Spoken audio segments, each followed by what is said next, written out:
On OT, peer, and secret sharing. Our first speaker will be Shani Ben David telling us about verifiable private information retrieval. Whenever you're ready.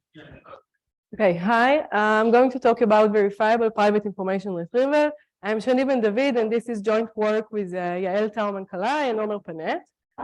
So the entire talk is about strengthening the standard PIR that we all know. So I will start by defining PIR and emphasizing the properties that we care about. So in a standard PIR protocol, we have a client and a server, and the server holds some database and the client holds an index to a row in the database. Now, at the beginning of the protocol, the client generates some query and a decryption key and sends the query to the server. The server sends back some answer, and the client decrypts the answer using his decryption key and gets the relevant row. Now, the properties that we care about is sublinear communication. So we want the answer to be sublinear in the size of the database. This property makes the PIR non-trivial. Otherwise, the server can just send the entire database.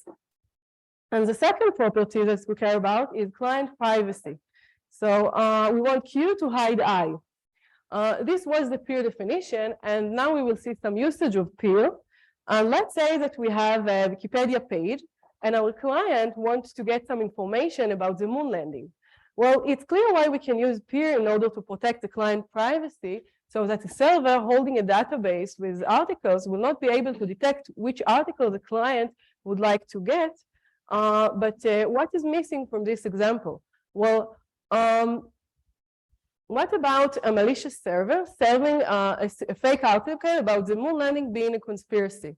Well, the rest of the talk is going to be about how to protect the client from a malicious server using a bad database. So before we introduce the new notion of PIR, we will observe two use cases that will help us understand which properties we would like to achieve in our new notion of PIR. So before we can talk about how to protect the client from a malicious server using a bad database, we need to define what is a good or bad database. Well, this depends on the application. Now, back to our Wikipedia example, let's say that the president of Wikipedia is reading and signing all the articles in the database. In this case, we will say that a good database is a database containing 100% signed articles. Now, let's imagine that we have a malicious server holding a database with exactly one fake article. Now, let's say that this is exactly the article that our client would like to get. Now, it's clear why after decrypting the answer, our client can detect that he got a fake article. But what can he do about it? The client would like to tell the world that this server is bad and serving fake articles. But even just saying that he got some fake article will reveal his query to the server, and the server will be able to detect which article the client requested. So this leads us to our first goal, which is being able to publish the verification results without compromising the client privacy. Now, in this example, the client could verify his answer, but in the next example, the client will not be able to verify his answer since we would like to have some global property on the entire database that do not depend only on the row that the client requested. So back to our Wikipedia example, we would like to have 100% signed articles, but let's say that the president of Wikipedia is busy and can't sign articles, new articles right away. In this case, we would say that a good database is a database containing at least 99% signed articles. Now let's imagine that we have a malicious server serving only fake articles. In this case, the client can't verify his answer, since the server can always argue that the client asked for the 1% which is unsigned. So this leads us to our second goal, which is being able to verify some global properties that depends on the entire database and not only on the rows that the client requested. Now, our contribution in a nutshell, the first contribution is that we introduce a new notion of PIR, which is verifiable PIR. And the second contribution is that we give construction based only on standard assumptions. So in this talk, I'm going to focus on the new notion of verifiable PIR. The syntax of verifiable private information retrieval, or VPIR, is as follows. We have a property on the entire database. We have a client and a server. Now, the server holds a database that satisfies the property, and the client holds some index to a row in the database. At the beginning of the protocol, the client generates some query, decryption key, and verification key, and sends the query to the server. Now, the server sends back some answer, and the client verifies the answer using his verification key. And if the verification passes, the client decrypts the answer using his decryption key. We have two notions of security. We have publicly verifiable VPIR, which means that the security still holds even given the verification key. And we have privately verifiable VPIR, which means that the verification key must be kept a secret in order for the security to hold. Now we are ready to talk about our requirements from the VPIR protocol. So we want sublinear communication. This is the same from the standard, as in the standard PIR. And we want client privacy. We want Q to hide I even given the verification key. This property allows us to publish the verification results without compromising the client privacy. And the third property is security. We would like to protect the client from a malicious server using a bad database. But the problem with this approach is that malicious server does not necessarily hold a database. For example, a malicious server might do a mining attack where he serves the client, where he answers the client adaptively according to the query of the client. Now, in order to solve this problem, we use the real ideal paradigm that we all know from the MPC definition with some minor changes. So I'm only going to introduce the ideal words, and the real word has the same flavor as in the standard MPC definition. So in the ideal word, we have a trusted party, we have a client and a simulator, and the client sends some index I to the trusted party, and the simulator sends an entire database to the trusted party. Now, the trusted party sends back to the client the database at location I, if and only if the database satisfies the property. Now, the client outputs the input from the trusted party, and the simulator outputs Z, which should simulate the view of the server. Now, in the standard MPC definition, we denote this joint distribution as the ideal distribution. And in the VPIR definition, we denote the client output as the ideal distribution. Now, this relaxation is necessary for us to achieve our results from standard assumptions. And it's not hard to see that this definition still captures all the standard use cases that we can think of regarding PIR functionality. And in order to get some intuition, let's go back to our Wikipedia example where we wanted 99% signed articles. In this case, in these settings, if the client sends some random query to the trusted party, he will get back a signed article with probability at least 0.99, and the same happens in the real world. So the server can't serve only fake articles anymore, as we just saw. Now, this definition is still too strong and can be achieved using non-standard assumptions, but we want to get VPIR from standard assumptions. So, and the reason why I say that this definition is too strong is that the VPIR definition that we just saw implies snarks for NP, and snarks for NP are only known from non-standard assumptions such as heuristics and non-falsifiable assumptions. So we can't expect to get VPIR from standard assumptions. Now, in order to make this definition work, we need another relaxation, and the next relaxation is about the class of properties that we are handling. And the class of properties that we are handling is properties decidable on small state. Now, we say that property P is decidable with state of size at most L if it is decidable using a Turing machine M that reads the database once and maintains the state of size L between the rows. Now, intuitively, we have M steps, and on each step, the Turing machine takes as input a state and one row and outputs a state. And after M steps, the last state will be accepting if and only if the database satisfies the property. Now, this class of properties is expressive and meaningful, and let's see some examples on that. So the first example that we saw was 100% signed articles. In this case, the only state that we need to maintain between the rows is a state indicating if we've already seen an unsigned article. Well, this state is really small. We can do it with just one bit. And the second example that we saw is that we wanted 99% signed article. And in order to verify this property, the only state we need to maintain between the rows is a counter saying how many signed or unsigned article we've already seen. So this state is also small and is logarithmic in the number of rows. Now we're ready to talk about our results. So the first theorem says that for any L, assuming 2 to the L secure PIR, there exists a privately verifiable VPIR for every property decidable with state of size at most L, where the simulation running time is 2 to the OL.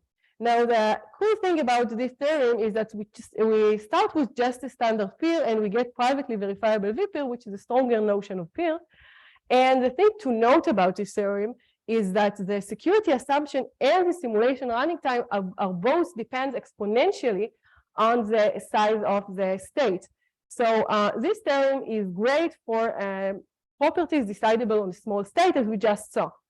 Now, the second theorem, so we say that for any L, assuming 2 to the L hardness of dealing or LWE, there exists a publicly verifiable VPIR for every property decidable with state of size at most L, where the simulation running time is 2 to the OL. Now, the difference between the two theorems is that before we started with PIR, and now we start with dealing or LWE, and we get a stronger security notion of VPIR, which is publicly verifiable VPIR. Now, let's look at our construction in a bird's eye view. So we start with PIR or dealing or LWE, and we get barks. This we know from previous works. So in our work, we start from barks and we get VPIR. And in the middle, we actually go through a new object called local VPIR. And we use this object as a stepstone to get to VPIR, but we found that this object is meaningful and useful on its own. And I refer to the paper for further reading on the definition of local VPIR. And now for our open questions. Okay.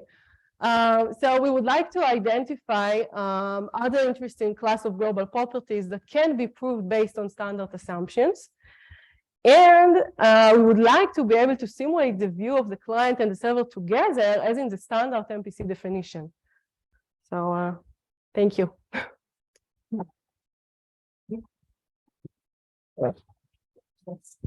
Questions? Sorry, questions. Yeah, definitely. I'm back.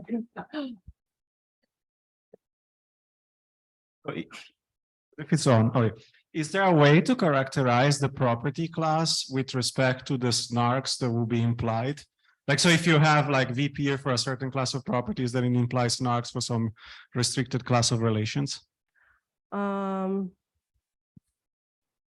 Well, I need to think about it in a general way, but for the properties that, like the class of properties that I described now, we can know which class of properties we get in snark. Yeah. Yeah, I guess I'm asking if it is a way to get snarks for special cases like right. for VPIR. Okay. It's a good question. Thank you. Thank you.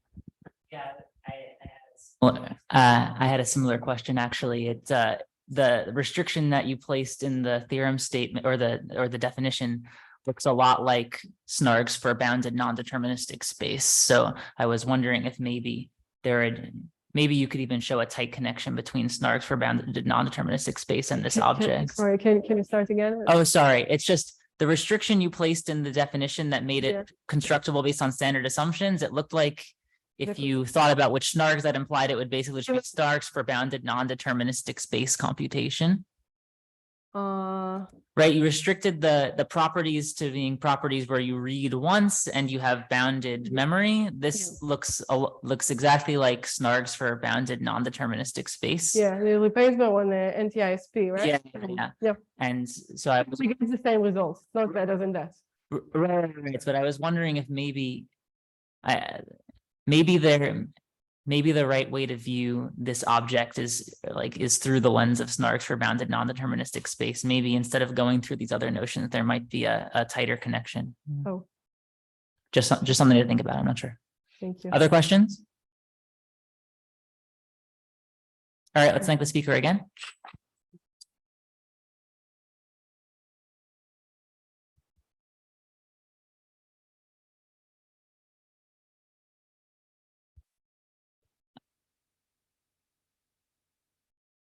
So the next talk will be online.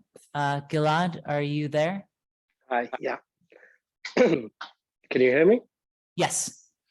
Okay, great. Okay, so next we'll have Gilad Asharov speaking on asymptotically free broadcast in constant expected time via packed VSS. Thank you. So I'm going to talk about asymptotically free broadcast in constant expected time via packed VSS. This is a joint work with Itai Abraham and Shravani Patil and Arpita Batra. So the takeaway message of this talk is that broadcast for perfect MPC is essentially free with some stars over here. So what we do is that we identify some specific communication pattern that is common in perfect MPC, and we identify that it's actually a bottleneck, and we're going to remove this bottleneck. Now, this takeaway message already tells us what is our setting. So our setting is perfect MPC, computationally unbounded adversary, zero probability of error, and optimal resilience, namely the number of corruptions is at most 1/3 of the participants. So let's take a look at the protocol in this setting. Let's take a look at VGW. So we have n parties, and each party at the first round is going to secret share its input to all other parties. Because we are in the malicious setting, I'm going to secret share my input using a verifiable secret sharing. The cost of verifiable secret sharing is like, I have this bivariate polynomial, I'm sending each party a share of the bivariate polynomial, the parties exchange, complain on each other, the dealer has to like publicly reveal shares of others. So the cost is n squared messages over the point-to-point channel. And the dealer might need to broadcast also n squared messages over the broadcast channel. Now we have, each party is gonna do it in parallel. So what we have, in fact, is that total communication is n cube point-to-point plus n cube broadcast. Now I want to implement this broadcast. I want to simulate it using the point-to-point channels. So because each party is supposed to receive n cube message, the most ideal, if I had a trusted party that implements for me the broadcast, the best we can hope for is n to the 4. If each party is supposed to receive n cube and we are n parties, the total communication is n to the 4. Now, this communication pattern that we see here, I'm going to denote it as n broadcast n squared. So we have n parties that in parallel, each one of them broadcast a message of size n squared. And we're going to study this specific communication pattern. So what is the state of the art? So if I want to implement this broadcast using point-to-point channels, there are two classes of protocols. One is efficient but slow, and another one is fast but inefficient. Let's explain. So the first class of protocols actually achieve the best that we can hope for in terms of communication complexity. It's going to be n to the 4. But the run complexity is going to be very slow. It's going to be linear in the number of parties. On the other end, the fast but inefficient, those are the works of Feldman and Mikali and Katz and Ku. They're going to run in expected constant number of rounds, but the communication complexity is going to be high. It's going to be n to the 6. I just want to mention that having strict constant number of rounds is impossible to achieve. There is some lower bound that tells us that every protocol, there will be an execution that will have to run a linear number of rounds. So with those two protocols that we have, let's see. So this is the communication pattern n broadcast n squared. If we care about one sender broadcasting a message of size L, those are the costs. It's NL plus n squared or n squared L plus n to the 6. Again, those translate to n to the 6 and n to the 4 in the specific communication pattern that we care about. Okay, so what are the ramifications of those two protocols? So in fact, in each run of BGW, you have to run parallel VSS. So if you had a circuit that has like depth 10, and you have 300 participants, you expected to have a protocol after you implement the broadcast of something like 10 rounds, I don't know, 20 rounds, 30 rounds. Instead, what you're gonna get is something like 3,000 rounds. Okay, so this is completely slow. And the other class of protocols, I expected to have something like n to the 4 total communication complexity, which means that each party has to send or receive n cube, when you put n as 300, you're gonna get something like 27 megabytes. And instead you have to run n to the 6, if it's actually balanced and everyone really sends roughly the same amount of communication, same amount of bits, it's gonna be n to the 5, and n to the 5 is 2.4 terabytes. Okay, so that's gonna be very, very inefficient. So this is our goal, to have a better broadcast. So our main result, we show a parallel broadcast protocol with perfect security and optimal resilience. For the specific n parallel broadcasts of each party broadcasting a message of size L, the best we can hope to achieve is n squared L plus expected constant number of rounds. The expected is because of the lower bound I mentioned. And what we do achieve is n squared L plus n to the 4 communication complexity with constant number of rounds, expected constant number of rounds. The protocol is balanced, so each party roughly sends the same amount of information. So what I actually send is something like n cubed. And what it means that the specific communication pattern that we mentioned, n parallel broadcast of n squared, this is essentially free. It's like an ideal invocation if I had an ideal trusted party that helps me. And if we care about one sender broadcasting a message of size L, what we get is NL plus n to the 4 communication with constant expected number of rounds. Okay, so what are the ramifications of this protocol? If we go back, total communication complexity of n to the 6 with 300 participants, it means that each party has to send or receive something like n to the 5. As I mentioned, this is 2.4 terabytes. If I have, let's say, a channel, which is 1 gigabit per second, and I want to transmit 2.4 terabytes, it's gonna cost me 5 hours. And in our protocol, when you reduce it to n to the 4, what it means that each party sends or receives n cubed. This is 27 megabytes. You have 1 gigabit per second. You can complete it in 200 milliseconds. So the improvement is really significant.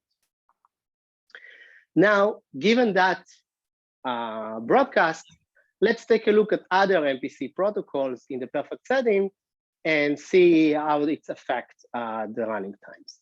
So interestingly, again, when you look at MPC protocols in this regime, I'm looking only on constant depth circuits. We have two classes of protocols. One is efficient but slow, and one is fast but inefficient. We have very famous protocols over here, like BGW, CCD, BH got the TCC Test of Time Award last year. And those are the communications. As we can see again, there is a trade-off. If you get more rounds, you need to pay order n rounds, and you get better communication complexity, or you run in constant number of rounds, and you pay a lot of communication. And this is in the broadcast hybrid model. Now, what happens if you can't to implement the broadcast? So before our work, I mean, nothing is so great. If you take an efficient but slow MPC and you add an efficient but slow broadcast, what you're gonna get is very slow MPC, efficient but slow with fast but inefficient. You go slow and inefficient, and inefficient with inefficient is gonna be very inefficient. Those are the complexities. Here we're gonna see something like n square rounds, think like 300 participants, 20,000 rounds. Here we have a term like n to the 7, which is very expensive, and here we have n to the 6, which is for every gate you're gonna pay n to the 6. This is very expensive. Using our broadcast, the communication already improved, and because we have this specific communication pattern that we know that this is for free, we can now design better protocols. And in the follow-up papers, we design a protocol that target this specific communication pattern, and we got a result that is in submission that actually gets those linear per gate plus one-time processing, pre-processing of n to the 4. with constant expected number of rounds. Okay, so for the rest of my time, I'm going to tell you a little bit about how those things work. So to implement broadcast, we essentially have two building blocks that we care about. One is gradecast, which is a relaxation of broadcast where we have a sender, it sends a message to everyone, and all the parties together with the message also output some grade. And the grade is like, I believe that everyone actually got the same message or not. And then if indeed like everyone got the same message, everyone gonna have high grade, we're gonna run a Byzantine agreement only on the grade. And then using this grade, we're gonna understand, like after the Byzantine agreement, we'll understand whether we need to output the message of the gradecast or just output some default value. To run Byzantine agreement, we need to have an oblivious leader election. An oblivious leader election is gonna run n-square invocations of verifiable secret sharing, where instead of using broadcast in the verifiable secret sharing, we're gonna use this relaxation of gradecast. It introduces some technicalities, which I'm not gonna describe, but this already gives us the structure of how broadcast looks like. Now, moderated VSS, as I said, it's a VSS when you replace the broadcast with a gradecast. So the communication complexity is n squared point to point plus n squared gradecast.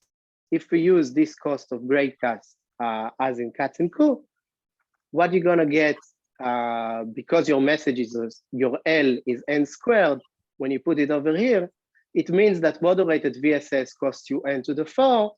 Because you have n squared of those, this comes to the n to the 6 that we had in cats and coup.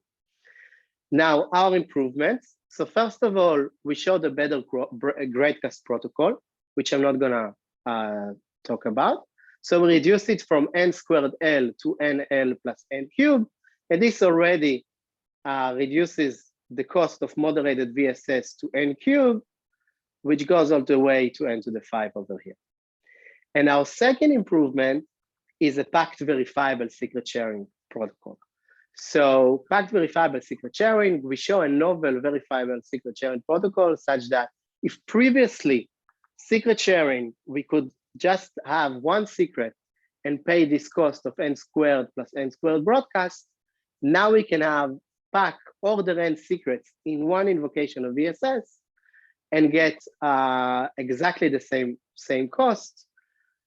The key idea is that instead of choosing of like having a bivariate polynomial of degree t in x and y, we're gonna have a bivariate polynomial of degree 2t in x and degree t in y. And this packed VSS is essentially an order n improvement over the classic verifiable secret sharing of BGW or Feldman. Okay, so what does it mean to us? So instead of having moderated n squared invocation of moderated VSS, we're gonna have just n invocations of moderated packed VSS, and then we're gonna get the complexity all over. It's like shaving another order n. So to conclude, what we showed is n broadcast n squared is essentially free. Now about the start. So the start is expected constant number of rounds. As I mentioned, you cannot have strict constant number of rounds. And there is another caveat that there is no simultaneous termination. This is also inherent. What it means that the parties will also have to synchronize after running the broadcast, which just, it adds more to the constants, but it's still constant. If we have one sender of broadcast L bits, then it's NL plus N to the 4. And packed VSS, we showed how you can pack N secrets maliciously at the cost of just one secret. With that, thank you.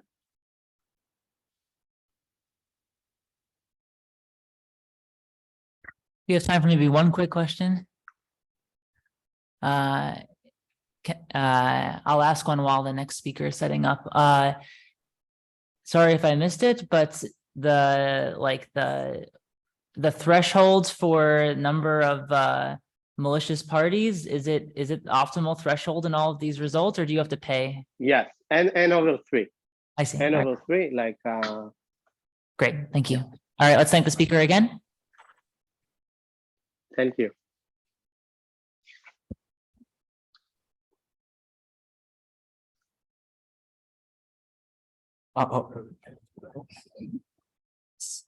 Yeah.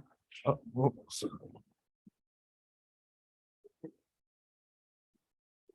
I think it'll be fine. It'll be Okay. we go forward on your slide. Okay. So if you want to be in the recording, stand up for it. So what's the pointer? No, don't do that one. It's the one not the picture. Oh, okay. don't press the last Okay. Okay. All right, our next speaker is Reo Eriguchi speaking on the optimal communication complexity of error correcting multi-server peer. Thank you for introduction. Hello, everyone. I'm Reo Eriguchi. Today, I talk about our paper entitled on the optimal communication complexity of error correcting multi-server PIR. This is a joint work with Kaoru Kurosawa and Koji Nuida. First, we recall private information retrieval, or PIR for short. In this setting, L servers have L copies of a database A, which consists of N items. On the other hand, the client has index tau, and she wants to retrieve the tauth item of the database. Then the PIR enables the client to retrieve the item of her choice without revealing any information on that index. So now there is a trivial solution to realize PIR. It's to download the whole database. Then clearly, this solution is secure because the client never reveals her index, but its communication cost is proportional to the database size N. So therefore, this solution is secure but inefficient. A line of research to achieve sublinear communication cost is under in the information theoretic security is to construct a multi-server PIR where more than one servers are available. First, if there are at least 2 servers and at most T servers collude, then we can achieve a communication cost of N to T over L, which is sublinear if T is sufficiently smaller than L. Next, if there are at least T servers and they do not collude, that is, we consider one privacy, then we can achieve a much smaller communication cost, which is subpolynomial in the database size. We know that these PIR schemes assume that servers are semi-honest. That is, all servers always return correct answers. However, this may not be the case in the real world situation. For example, servers may be malicious and they try to make the client output an incorrect value. Also, they may return nothing if they are faulty.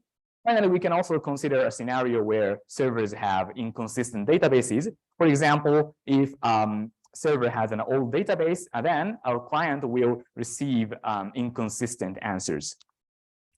So to deal with malicious servers, Baimel and Stoll introduced the notion of error correcting PIR, in which a client can obtain the correct result even if some malicious servers return incorrect answers. So in this work, we consider the following problem. What is the optimal communication complexity of T private B error correcting L server PIR? A partial answer was also given by Baimel and Stoll. They first show that B error correction is possible only if L is greater than the 2 times B, no matter how much communication we allow. They also proposed a generic construction of B error correcting L server PIR from any regular L-2 times B server PIR. So their construction gives the following upper bound. The optimal communication complexity of error correcting PIR is upper bounded by that of regular L-2 times B server PIR.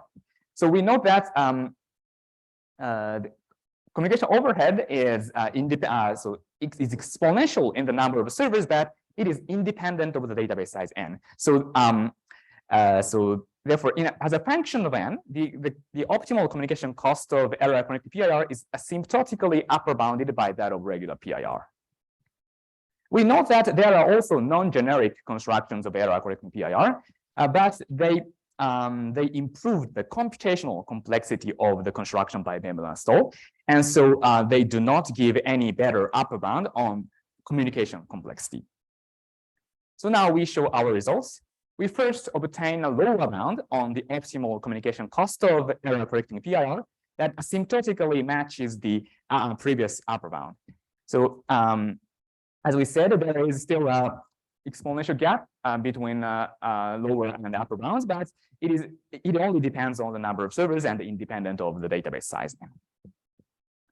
We also consider the statistical variant of error correcting PIR, in which a client fails to correct errors with negligible but non-zero probability. In this setting, we also obtain a similar upper and lower bounds, and specifically, we show that the optimal communication complexity of statistical error correcting PIR is characterized by that of regular PIR, regular L-V server PIR. So here, the asterisk indicates that the statistical variance of error correcting or regular PIR. So again, there is still a gap between the upper and lower bounds, but they depends only on the number of servers and the security parameter and independent of the database size. So therefore, in conclusion, our results show that the problem of determining the optimal communication complexity of error correcting PIR as a function of n is now reduced to the determining that of regular PIR. So we obtain some corollaries from our characterization. First, we can see that there is a separation between a perfect and statistical error correcting PIR. Our lower bounds implies that L-2 times B private perfect error correcting PIR requires the same amount of communication as the database size. This is because it implies a PIR scheme that protects the client's privacy even if all servers collude, or it is equivalent to a single server information theoretical PIR, so which must download the whole database because of the previous classical or impossibility result. On the other hand, our upper bounds so it show that a statistical error correcting PIR with the same level of privacy can achieve sublinear communication.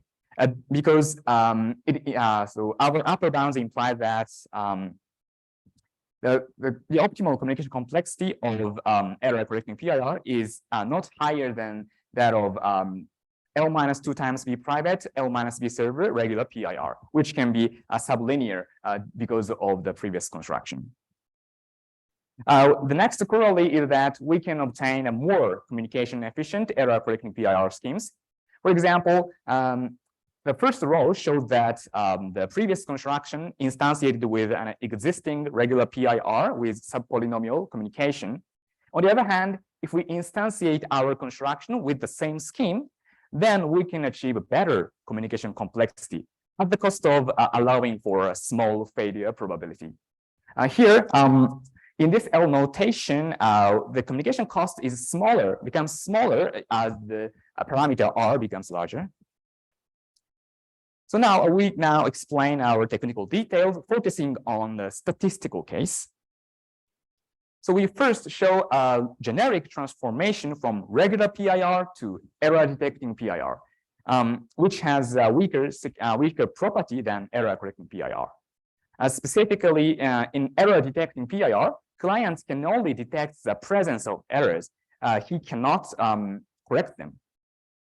So this transformation implies that the optimal communication complexity of error detecting PIR is now upper bounded by that of regular PIR. So next, we also show the transformation from error detecting PIR to error correcting PIR with overhead of L2B. So now we obtain upper bound on the optimal communication complexity of error correcting PIR in terms of that of error detecting PIR, which was then upper bounded by that of regular PIR. We note that the total communication overhead is now exponential in the number of servers, but it is independent of the number of the database size. Yeah. So finally, we show that the optimal communication complexity of error correcting PIR is at least that of a regular PIR. So now we thus obtain a characterization of the optimal communication complexity of error correcting PIR in terms of the regular PIR. So two of our transformations are somewhat straightforward. Indeed, the second transformation simply executes independent instances of error detecting PIR for all sets of L-B servers. And the final transformation also easily follows from the error correction capability. So in the rest of our presentation, we focus on the transformation from regular to error detecting PIR. So for simplicity, we consider the two-server case. To construct two-server PIR schemes which can detect one malicious server, we assume for now that a client knows the first server is honest and the second server is malicious. The problem is still non-trivial because the client should detect it exactly when the second server submits an incorrect answer. So to do that, in our scheme, a client first executes the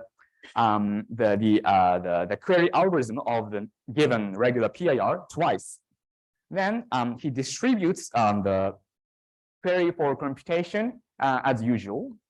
But to verify the answer from the second server, he gives the second query of the query for verification to both servers.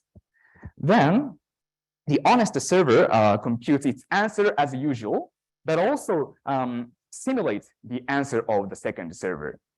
On the other hand, the malicious server may return arbitrarily incorrect answer. So then after receiving the answers, the client checks if the second server's answer to the query for verification is equal to that from the honest server. If so, they run the reconstruction algorithm.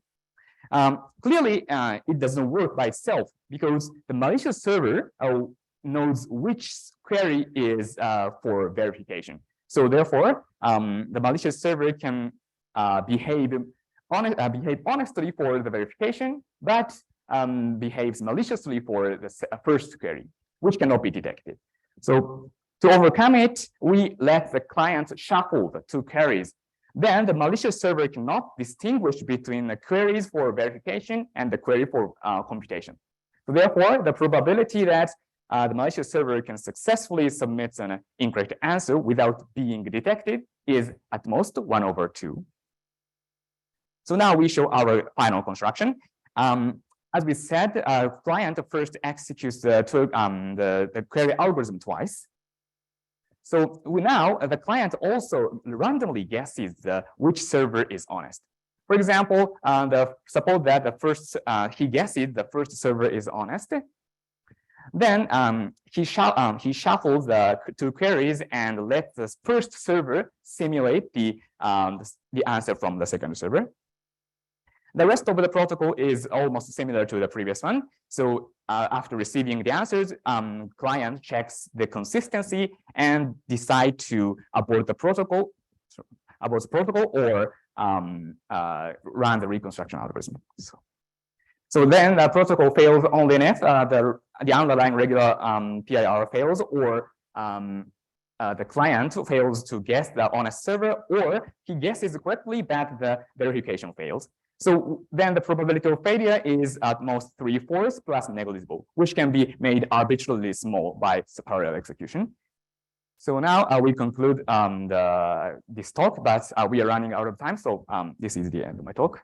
That's all. Thank you.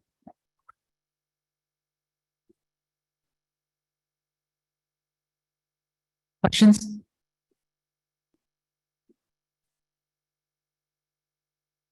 All right, we're low on time, so let's get the next speaker set up. Let's thank the speaker again. Oh, sorry.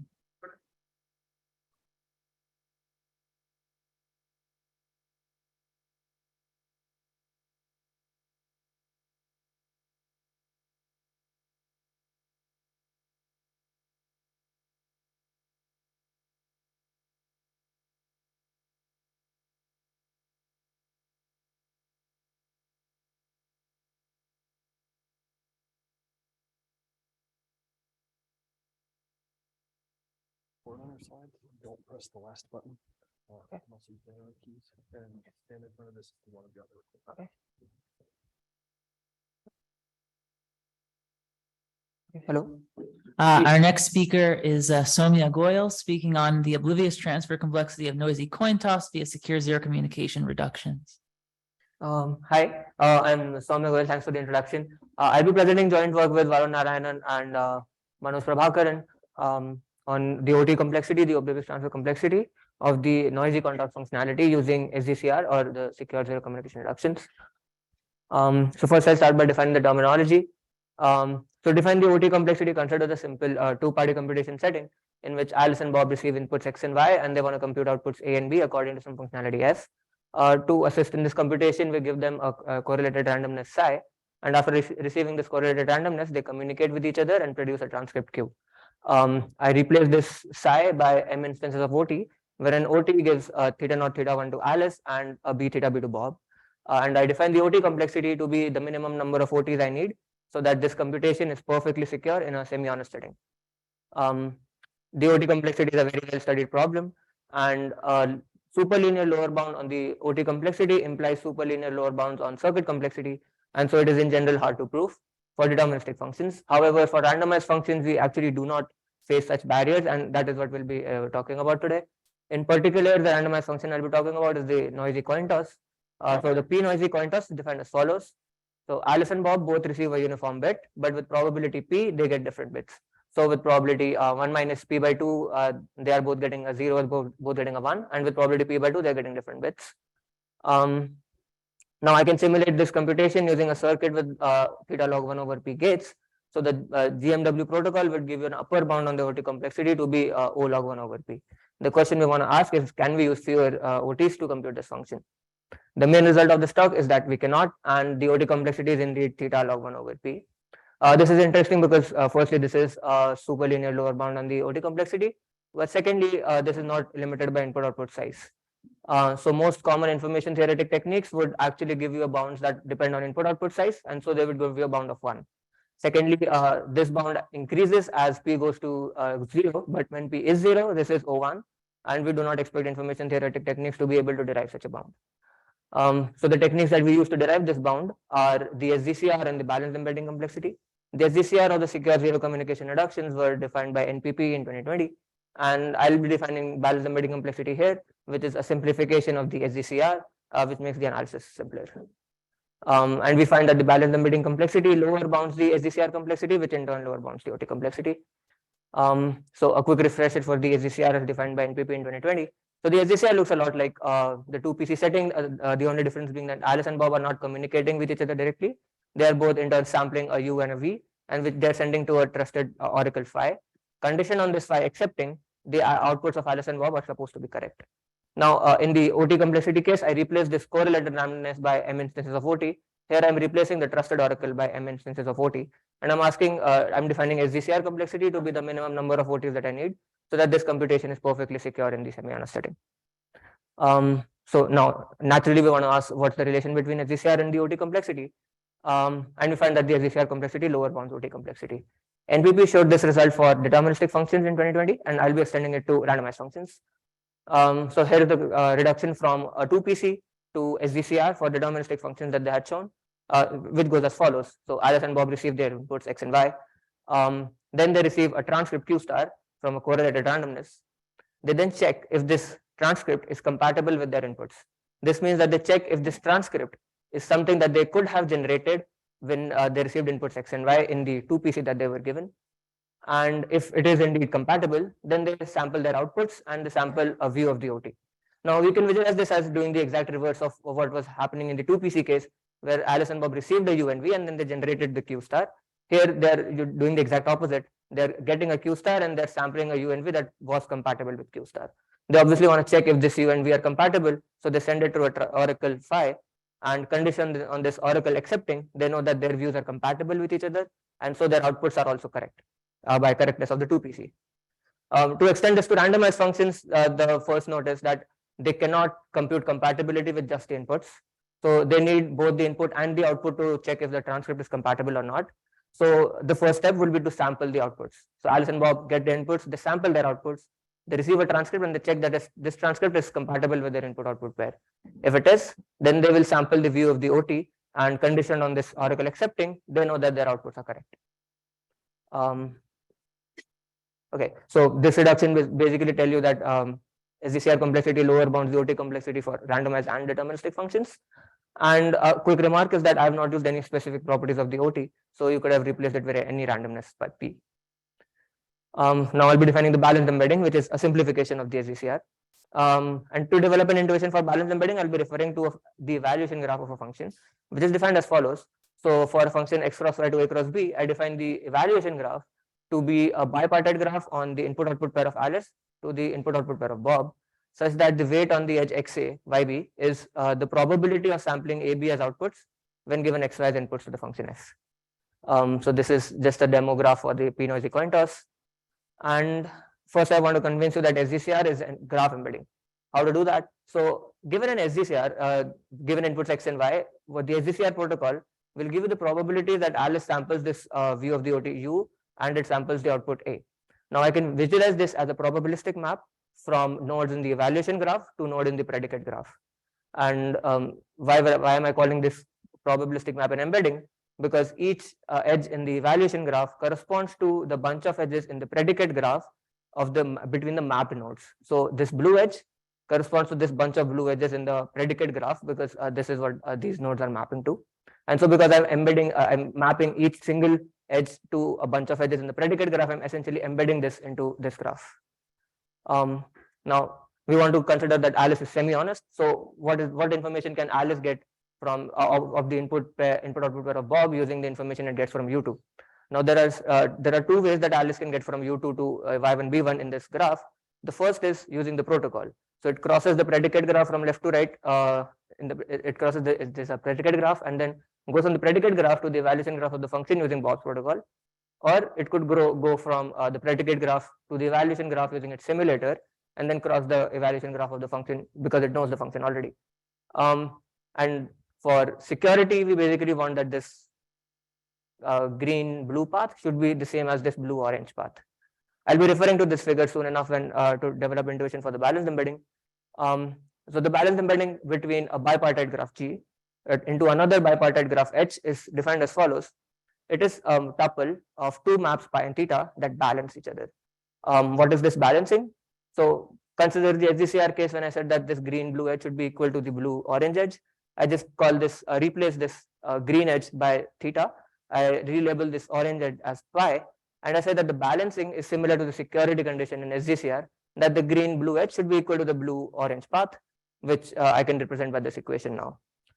This is a super formalized definition of the balanced embedding, where the first two equations are just the balancing act of pi and theta, and the other two equations are just normalization.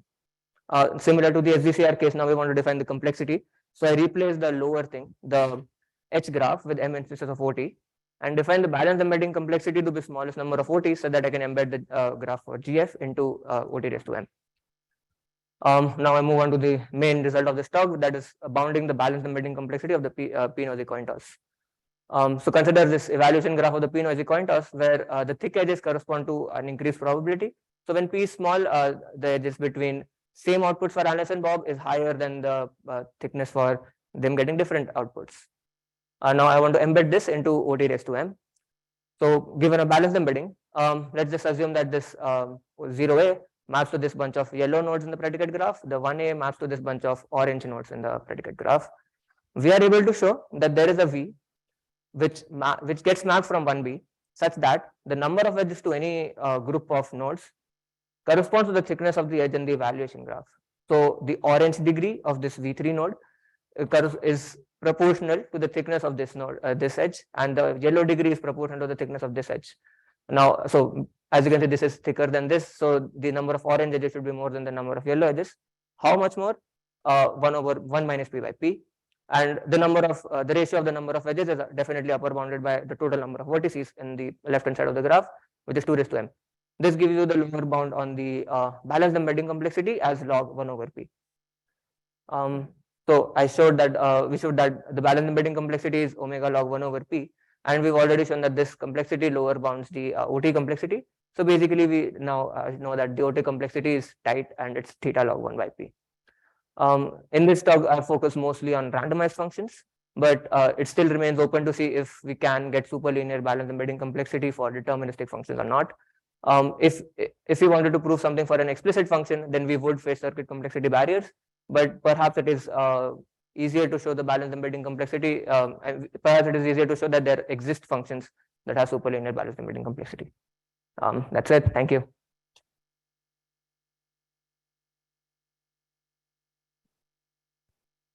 Questions?